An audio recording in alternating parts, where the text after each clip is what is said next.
Welcome to MSK life clinic foundation. இன்றைய தினம் எங்கே பார்த்தாலும் சரி, இந்த கேன்சர் என்கின்ற வியாதி பலருக்கு வந்ததாக சொல்லப்படுகிறது. பலர் பாதித்ததாக பல்வேறு செய்திகள் வருகிறது. இதற்கு உளவியல் ரீதியான காரணங்கள் என்ன? அதாவது எம்எஸ்கே உளவியல் கோட்பாட்டின்படி ஒரு மனிதனுக்கு நோய் ஏற்படுவது 2 காரணங்களால். ஒன்று வைரஸ்னால், இன்னொன்று வாழ்க்கையினால்.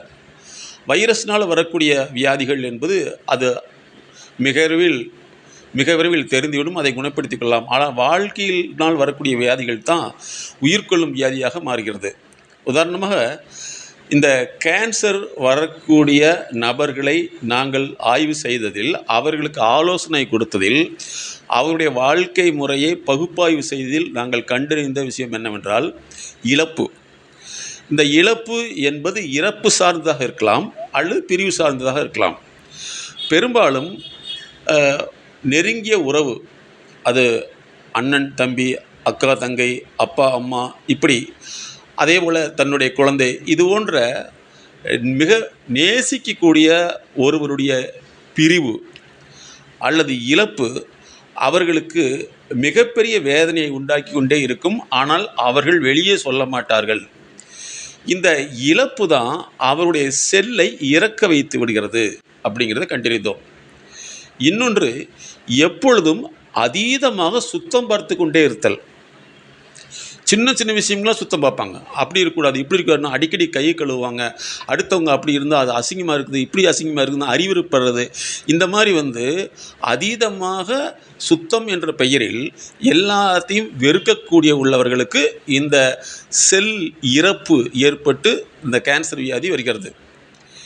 இன்னொன்று, ஒரு நெருக்கடியில் வாழுதல். ஒரு சிலர் பார்த்திங்கன்னா, அது கணவன் மனைவியாக இருக்கலாம், அல்லது திருமணமான வீட்டில் அது மாமியா மாமனார், இப்படி யாராக கூட இருக்கலாம். அடிக்கடி ஏதாவது ஒன்றை சொல்லிக்கொண்டே இருத்தல், குறை சொல்லிக்கொண்டே இருத்தல், அதிகமான அழுத்தத்தை கொடுத்து கொண்டே இருத்தல், எல்லாத்திலையுமே குற்றம் சொல்லி கொண்டு இருத்தல். அந்த குற்றம் என்பதும் கூட நியாயமான குற்றமாக இருந்தாலும் கூட ஏற்றுக்கொள்ளலாம். ஆனால் பிறரை தண்டிக்க வேண்டும் என்ற எண்ணத்தில் குற்றம் சொல்லிக்கொண்டே இருக்கும் சூழ்நிலையில் வளரக்கூடியவர்கள். இப்படிப்பட்ட சூழ்நிலையில் உள்ளவர்களுக்கு ஒரு குறிப்பிட்ட கால இடைவெளியில், அதாவது ஒரு 10 அல்லது 20 ஆண்டுகளில் இந்த கேன்சர் என்ற வியாதி வந்து விடுகிறது என்பதை கண்டறிந்தோம். ஆகவே இந்த இழப்பு அல்லது இறப்பு அல்லது தொடர்ந்து நச்சரித்து கொண்டிருத்தல், அதுக்கடுத்து அதீத சுத்தம் பார்த்தல், அதற்கடுத்து இன்னொரு முக்கியமான விஷயம் என்னென்னா, தன்னை யாரும் கேவலமாக பார்த்தக்கூடாது, கேவலப்படுத்தி விடக்கூடாது, தன்னுடைய கௌரவம் குறைந்து விடக்கூடாது, தன்னுடைய கௌரவம் குறைந்து விடுமோ என்கின்ற அச்சத்திலேயே வாழ்ந்து கொண்டிருத்தல். பலர் எப்போ பார்த்தாலும் அடுத்தவங்ககிட்ட பேசுகிறாங்க கூட, சத்தமாக பேசாத, மெதுவாக பேசு, அப்படி பேசாத, இப்படி பேசாதன்னு சொல்லிட்டு ரொம்ப தன்னை ஒழித்து கொண்டு வாழுதல். அதாவது சமூகத்துக்கு தன்னை நல்லவராக காட்டிக்கொள்ளுதல் அப்படிங்கிற ஒரு பெருமையை தாண்டி தன்னை பற்றி எந்த தகவலும் போகக்கூடாது என்று தன்னைத்தானே முடக்கி வாழுதல், இவர்களுக்கும் இந்த நோய் ஏற்படுகிறது. அதேபோல் குடும்ப அங்கீகாரமின்மை அல்லது சமூக அங்கீகாரமின்மை, இதனாலும் பாதிப்பு ஏற்படுகிறது. சிலர் பார்த்திங்கன்னா, தன்னுடைய வசதி வாய்ப்பை உருவாக்கி கொள்ள வேண்டும் என்ற நோக்கில் அதீதமாக கடன் வாங்கி சில வேலைகளை செய்வார்கள். அது வீட்டு வேலையாக இருக்கலாம், அல்லது பெருமைக்கான வாகனம் வாங்குவதாக கூட இருக்கலாம். இப்படி அவர்கள் வாங்கி அதை பயன்படுத்தும் பொழுது அதில் வரக்கூடிய சிக்கல் அல்லது பிரச்சனை பெரிய அழுத்தத்தை உண்டாக்கி அது நோயை உண்டாக்கி விடுகிறது. இன்னொன்று என்னென்னா, பெரும்பாலும் பணத்தை சம்பாதிக்க வேண்டும் என்பது சரியான நோக்கம். ஆனால் அது சுய உழைப்பாக இருக்க வேண்டுமே தவிர, பிறர்கிட்ட கொடுத்தா இது இரட்டிப்பாக விடும், பிறர்கிட்ட கொடுத்தா அது இன்னும் அதிகமாகி வந்துவிடும் என்ற நோக்கில் பல லட்சங்களை பிறரிடத்தில் கொடுத்து அதீத லாபம் ஈட்ட வேண்டும் என்ற நோக்கில் அவர்கள்ட்ட கொடுத்து விட்டு அவர்கள் அதை திருப்பி கொடுக்காத பொழுது அல்லது அதில் இழப்பு ஏற்படும் பொழுது அந்த பண இழப்பு மிகப்பெரிய மன உறுத்தலை உண்டாக்கி, அது நெஞ்ச அழுத்தத்தை உண்டாக்கி, அது இரத்த அழுத்தத்தை உண்டாக்கி, பின்னாளில் அது இரத்த கேன்சராகவும் சில நேரங்களில் உறுப்பு சார்ந்த கேன்சராகவும் மாறிவிடுகிறது. ஒரு சிலருக்கு அதீதமான சிந்தனை, அதாவது தன்னை எல்லாமே பெருமைப்படுத்த வேண்டும் என்ற நோக்கிலேயே கற்பனை செய்து கொண்டிருத்தல், யாராவது தவறாக பேசிவிட்டால் அந்த தவறான பேசிவிட்டார்களே என்றத்திலேயே வாழ்ந்து கொண்டிருத்தல், இதுவும் ஒரு மிகப்பெரிய வாழ்வியல் சிக்கலையும் உடல் சார்ந்த நோயையும் பின் உயிர் கொள்ளக்கூடிய இந்த நோயையும் உருவாக்கி விடுகிறது. அதேபோல் இந்த உலகம் என்பது இயற்கையான உலகம். இந்த உலகத்தில் நாம் நினைத்தது மட்டுமே நடக்க வேண்டும் என்று நிர்பந்தப்படுத்த முடியாது.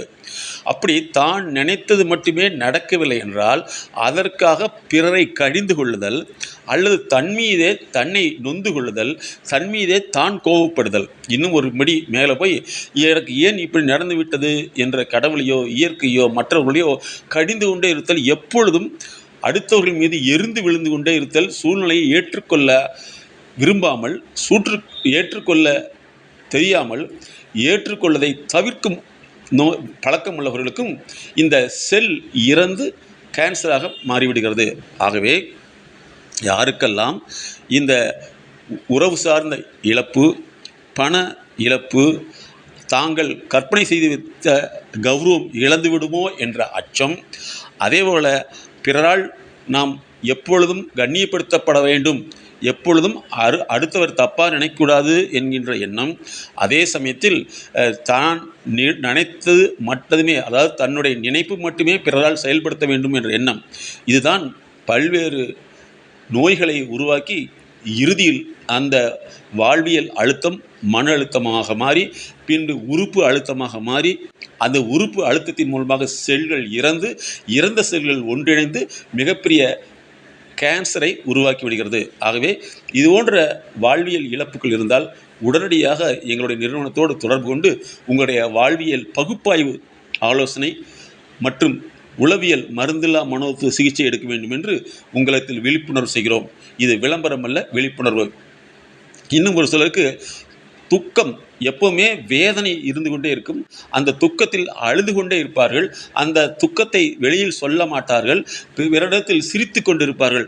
இப்படி உள்ளவர்களுக்கு தொண்டை சார்ந்த கேன்சர் வருவதையும் பார்த்து கொண்டிருக்கிறோம். அதே போல் ஒரு சிலர் எப்பவுமே ஒரு படபடப்பு எரிச்சல் தன்மையோடவே இருப்பார்கள். அதாவது வயிற்று எரிச்சல் என்று சொல்கிறோம் அல்லவா.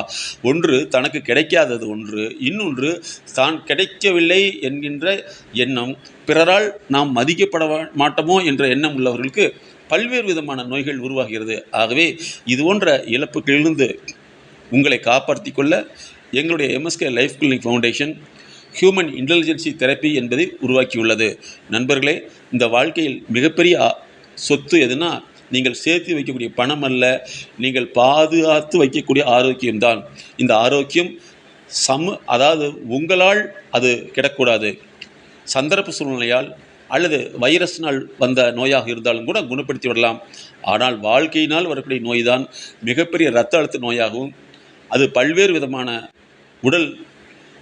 அதாவது அந்த உடலை மறுதிருத்தம் செய்ய முடியாத அளவுக்கு நோயாக மாறிவிடுகிறது என்ற